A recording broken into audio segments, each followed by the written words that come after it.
Bonjour tout le monde, dans cette vidéo on va parler de nouveaux contenus, de mise à jour et de tournois. C'est parti pour un nouvel épisode des Splat News.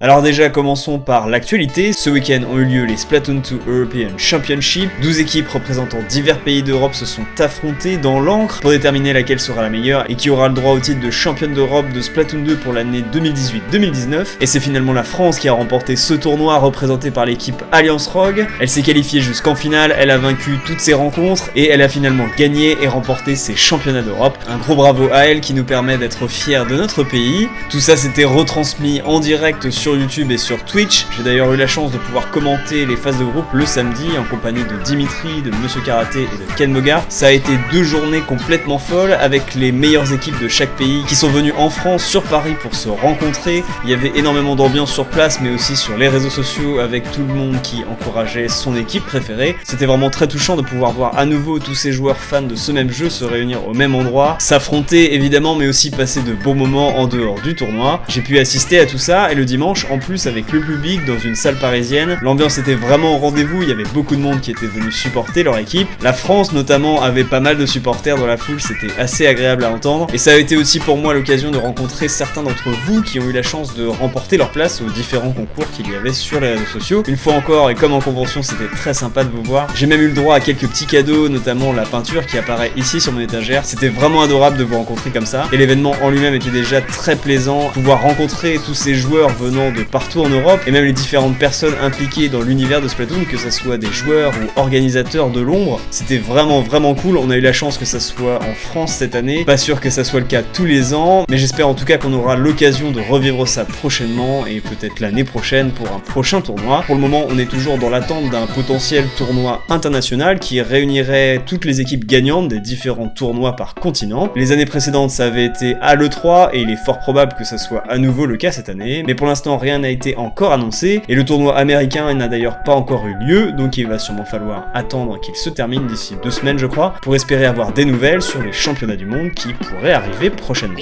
Concernant les news de Splatoon 2, eh bien cette semaine on a eu le droit à une mise à jour qui vient rééquilibrer les armes, donc pas de grands changements drastiques à nouveau, à moins pour vous d'être un très bon connaisseur. Quelques changements pour les armes, les bonus et quelques bugs corrigés comme d'habitude. Un des plus gros changements par exemple est sur l'utilisation de la fontaine qui maintenant ancre une petite zone lorsque vous la posez sur une surface et ça peut permettre aux armes les moins maniables de pouvoir ancrer les murs pour les escalader un peu plus rapidement. Voilà, c'est un exemple parmi tant d'autres. Si vous voulez plus d'informations sur ce qui a été mis à jour, je vous mets les liens dans la description pour en savoir plus.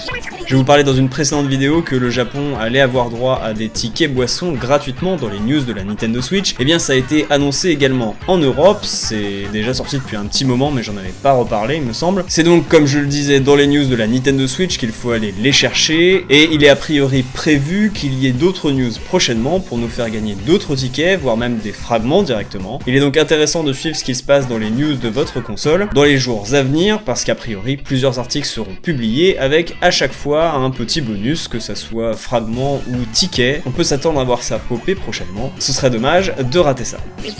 Il y a un nouveau Splatfest qui a été annoncé, vous l'avez peut-être vu, il aura lieu ce week-end. Le thème c'est Chevalier versus Sorcière et c'est en référence en fait au contenu des derniers amiibo Octaling qui sont sortis récemment. Parmi ces amiibo justement, on a l'Octaling Boy qui donne une tenue de chevalier et l'Octaling Girl qui donne une tenue de sorcière. Et bien maintenant, même si vous avez acheté le pack par 3, il va falloir choisir votre camp. C'est l'un ou l'autre et ce Splatfest a la particularité de vous permettre de changer votre t-shirt. Pour cela, il faut justement avoir ces amiibo et si votre personnage porte sur sa tête et ses pieds les équipements d'un des amiibo, que ce soit chevalier ou sorcière, et bien son t-shirt sera remplacé pour compléter la panoplie. Ça c'est plutôt sympa, ça permet d'avoir un accoutrement complet et pas uniquement la tête et les pieds avec le t-shirt festif au milieu. Et a priori ça marchera également si par exemple vous êtes dans la team chevalier et que vous portez une tenue de sorcière ou inversement. Ça ne dépendra donc pas de votre équipe. Ça n'a pas été précisé, ce serait également le cas pour le contenu du 3e amiibo, celui de la mascotte du parc d'attractions,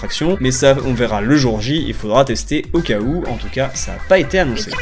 Toujours concernant ce festival, eh bien il y a l'arène plateforme Polymorph qui a été leakée sur internet par un hacker à nouveau. On y retrouve le design que l'on connaît bien, mais cette fois-ci avec des espèces de gros interrupteurs qui permettent en fait d'activer le mouvement de certaines plaques qui ancrent le sol. C'est assez particulier, je vous laisse voir sur ces images. Et ce Splatfest qui aura donc lieu ce week-end sera un Splatfest international dans lequel les résultats seront donc communs aux 3 zones. Et pour nous en France, il commencera samedi à 13h et il durera 24 heures.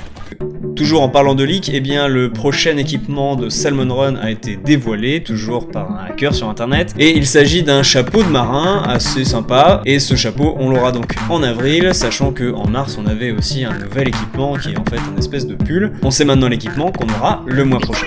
On va maintenant parler de glitch avec un nouveau glitch qui est apparu relativement récemment et qui permet d'aller dans un endroit inaccessible sur la map Dock à Dock.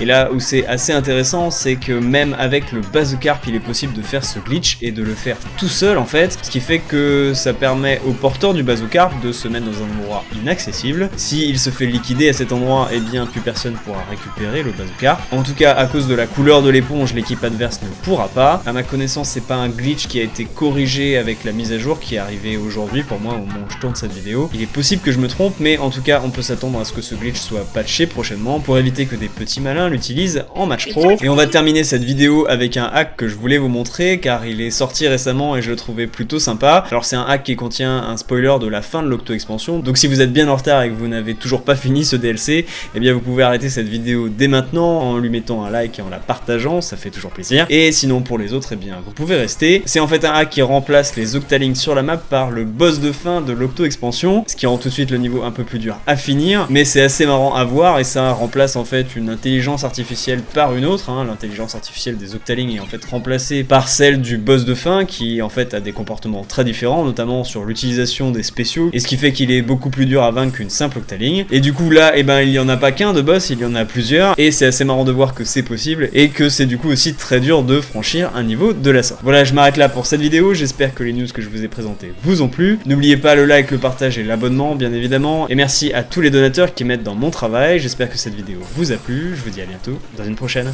Allez, salut. Drop it.